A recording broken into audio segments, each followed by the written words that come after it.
Welcome to today's Facebook Live. It is Thursday, October 20th, and I'm so glad you're here. If you're with us live, please say hi in the comments. And if you're watching this on replay, please put hashtag replay. If at any time you have questions, comments, please post them. I'll answer them after the session if you ask them later. So thank you again for being here. If we haven't met yet, I'm Peggy O'Neill. I'm the founder of Answering the Call, this community where we answer that internal call that there must be something more to life. It's like there's something I'm here to contribute. I don't yet know what that is. And I want to contribute in some meaningful way and feel more like I belong. Something I don't know yet, but I want to honor that sense that there's something more for me to contribute in life, to be in life. Not necessarily to do, it's not about doing, but that I want to experience that wholeness and fulfillment and completeness that I know has to be possible. And we do this mainly by unlearning beliefs that we have about ourselves and others and how life works. And we engage in exercises and some harmonizing experiences, which you can't get with any other program, all that combined. And I'm committed to providing you with the exercises, teachings, and experiences that will support you to live the life that your heart knows is possible. And notice I said heart, not mind, that your heart says is possible. And it just so happens that today's topic is how to have the courage to listen to your heart. How to have the courage to listen to your heart. So, all right, let me see if anybody said hi. Okay. So please at any time say hi. So let's get going. So how to have the courage to listen to your heart. Now, why is that important? We're going to cover why it's important, how to be with fears and uncertainty, and then how to listen to your heart. So why it's important to listen to your heart. It's that inner knowing. Our hearts are, so we really have, the neuroscientists say we have three brains. We have our brain that we're used to, we have our heart, and we have our gut. And our heart happens to be more intelligent than the brain. I don't know how it ranks with the gut. That part I didn't retain if it was told. But the heart does have more intelligence than our brain. So that's one reason we want to listen to the heart. We're very conditioned not to.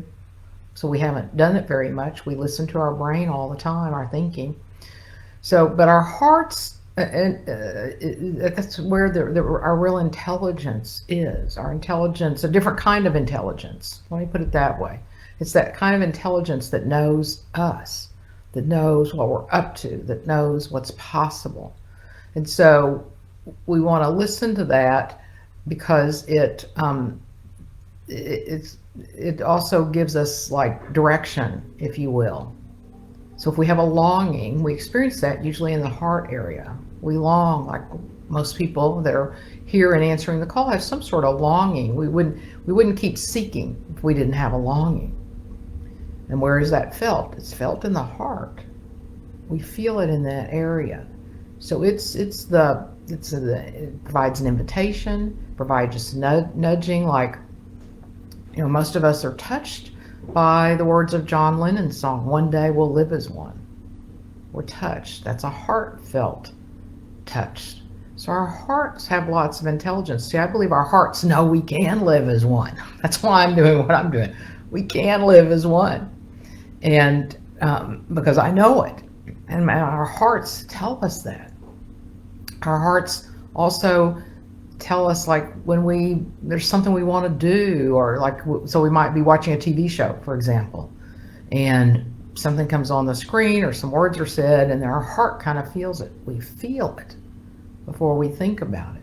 We feel something called to me right then. And that's usually in the heart area, or often in the heart area. And it knows what we want. And if there's longing, it knows that we're seeking. It knows that there's something missing. And of course we want to turn around and come home to ourselves, not keep seeking out there.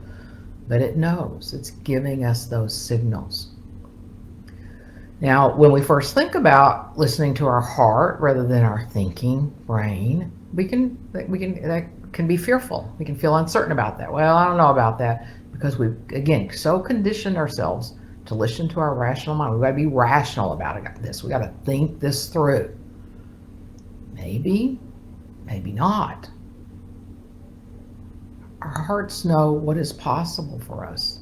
Our thinking mind tends to want to keep us limited and finite and safe and secure. Sure, if there's a bear running towards you, of course, the emotional probably take over. But if your thinking mind says, gets out of here, yeah, you won't listen to it then.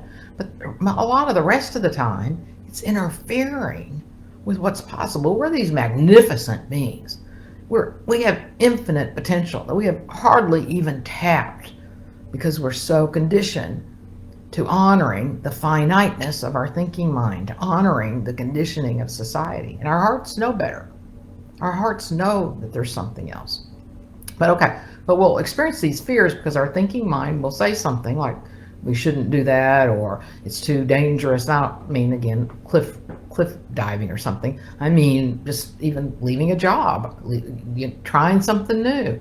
So we keep ourselves contained, and so but the fears are natural because we're conditioned to feel them because it's strange territory, something different. But a fear is actually, it's a sensation in the body that we've attached a story to. Like, you could really lose everything if you did this. But if we really just pay attention to the emotion, we can realize that it's a sensation. We add something that turns it into fear.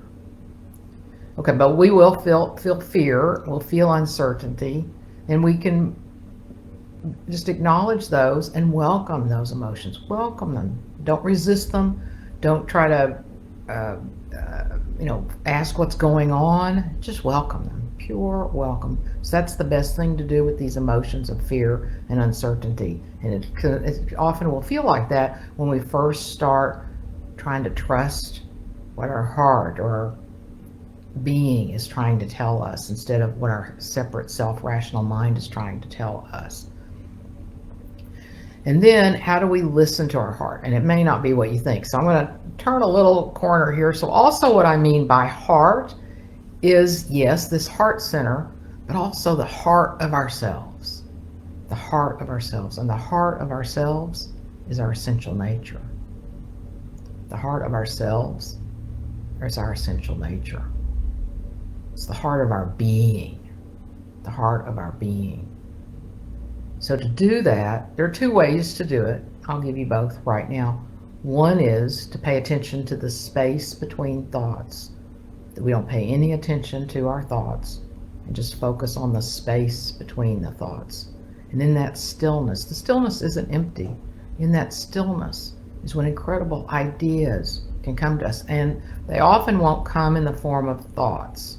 So even though I said ideas will come to us, it'd be more like a sense of something. And then we'll put words to it to make sense of it, to also kind of to grasp what it is. But it'll more often come as a sense or an image instead of a way we might talk. That's not the way that the heart of our being talks to us, is not with words or thoughts or sentences, but more with senses. And we just in the sensing, then we have words with it. You've probably experienced that before. If you haven't, check it out. What I'm suggesting today, and start noticing that we have these nudges, these senses that come to us. And again, they're not in sentences, words. Often they're just these felt senses, and then we put words with them. It just comes to us. We have these images too. An image can come to us. So that's one way. The space between thoughts, that we just focus on that space, sit still, be in silence. It's not empty. It's filled with all kinds of information, wisdom, guidance, if we'll just listen to it. The other way is to sink back into our essential nature, where you pause and then you invite yourself to notice that you're aware. Like right now, you're aware that you're listening to this or watching this, that you're sitting somewhere. You're aware that you're in a room. You're aware. And then notice that you were able to notice that you were aware. You knew you were aware. That knowing, that's who we truly are. So that's often how I get to that stillness, is I'll remind myself, yeah, I'm aware, and then, oh, I'm aware that I'm aware. And then I stay there. Same thing about thoughts. Don't pay any attention to thoughts. Just let them go, let them float away, and sink back into that vast open space that is our essential nature, that silence, that emptiness. It's another way to get to the silence, is to sink back into it. That knowing that we are. And sit there. You can ask a question. There's something you want some input on, some sort of insight into, we can ask a question and sit there in silence. Doesn't always answer us on our time frame, but we can trust that we've asked that, and at some point something will come to us. So those are the ways to listen to our heart. And again, it could actually be in our heart area that we get these senses, and but yet to tap into that knowing, that what we often call listening to our heart, listening to some higher wisdom. It's technically not higher, it's our wisdoms, but listening to our wisdom, to our innate wisdom, that it's the heart of our being that we want to connect with.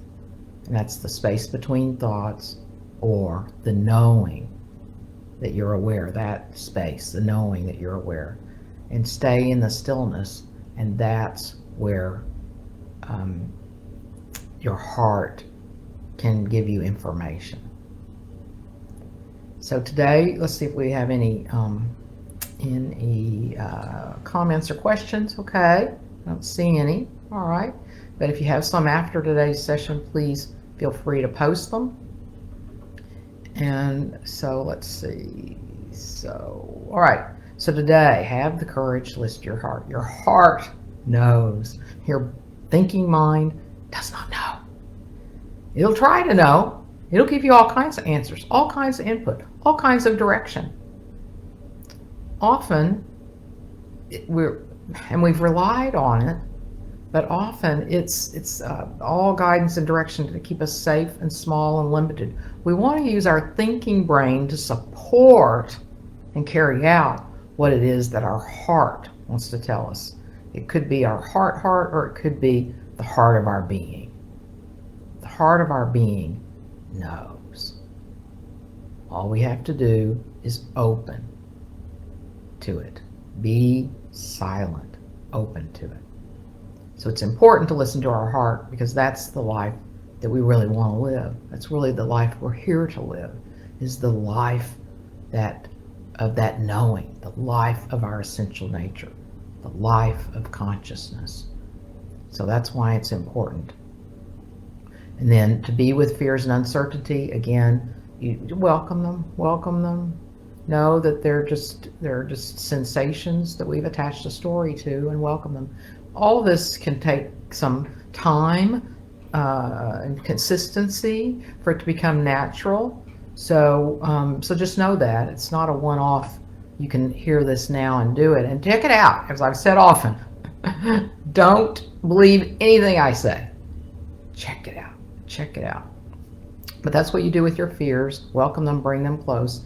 And then how to listen to your heart. I said it might not be what you think, because by heart I mean the center of our being, our essential nature. Space between thoughts, sink back into the knowing that we are. Knowing that the silence is not empty. It's not empty. It's filled with infinite knowledge, wisdom, information. And know too that typically our heart isn't communicating with thoughts and words. So if thoughts come to you, you might just double check. It's probably your thinking mind now trying to come into the conversation. And so we just let those thoughts go. And at some point there'll be some sort of thought that feel differently. If it's a thought from our essential nature, or some sort of insight, some sort of nudging, and then we'll probably put words to it, but it'll feel different than our thinking mind wants to tell how it tells us. And so with that, I wish you a heartfelt life, a heart-knowing life, a life where you and I, we allow ourselves to be guided by our heart, that we listen to our heart, that we create our lives and be with others and create the world in the way that our hearts know is possible. If you'd like some support with this, I do one-on-one coaching. I also have a group practice ongoing right now. Just put in the comments, put in chat, and I'll get in touch with you and we can have a call about whether either of those is right for you, or you can send me a message, send me a message in the DMs, and we'll get together and have a talk. All right, thank you again for being here today, and wish you a blessed rest of your day. Bye.